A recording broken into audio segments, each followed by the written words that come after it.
What's going on, guys? Twig and Timber Outdoors, bass season's fast approaching, and I'm going to break down what I use from tip to reel in bass fishing with a fly rod.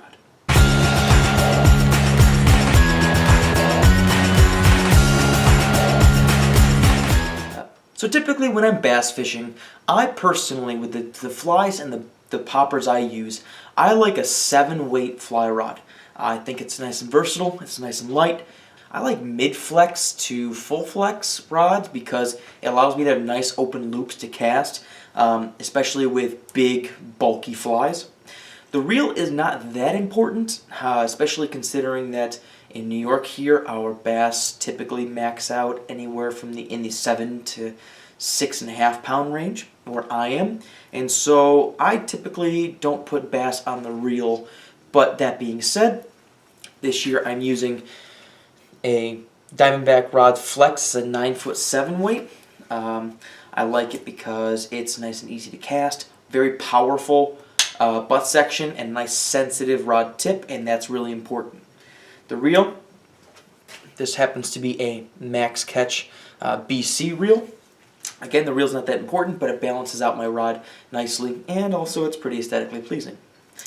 I will run 2 different lines. I will have a floating line for topwater, as well as some just under the surface streamer work, as well as an intermediate line in addition to incorporating some sink tips. I use Rio sink tips in varying lengths and T ratings, and I feel that those are nice, especially when swinging in some moving current water. I like those, and for deeper water when it comes to still water fishing. The lines I'm using, typically for bass fishing, I'm going to use a little less expensive of a line because of the punishment I put the line through.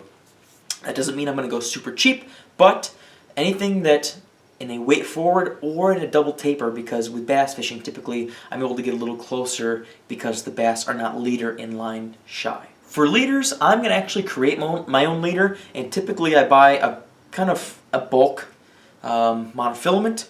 And what I'll do is I'll use a 2-foot section of 20 pound, a 6-inch to 1-foot section of 15, a 6-inch to 1-inch section of 12, a 6 to 1-inch section of 10, and I'll work my way down from there.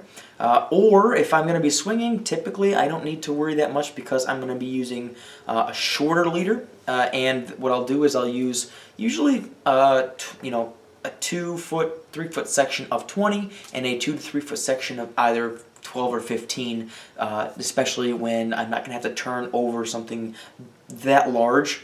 I'll go a little more of a drastic taper. Not everybody does that. I'll catch flack for that, but that's just what's easy and convenient for me to use. Now as for flies, I will use large streamers, poppers, what have you, but my preference this year is actually for streamers. I've been tying quite a few articulated stuff. This happens to be just a base using a shank, and I will attach some of my tails to actual shanks. And what I'll do is I'll swap them out depending on the size of the fly I need and the color of the fly, but typically in either olive, darks, browns, or in bright chartreuses with varying crystal flash or what have you. Even sometimes incorporating tinsel. There you have it, guys. Hopefully that was informative. That's kind of what I'm going to use this year, and stay tuned because I got some really cool stuff coming, especially for bass fishing this year. If you liked the video, give it a thumbs up. Check out the channel, check out the playlist this video's in, and until next time, guys, catch you guys on the flip side.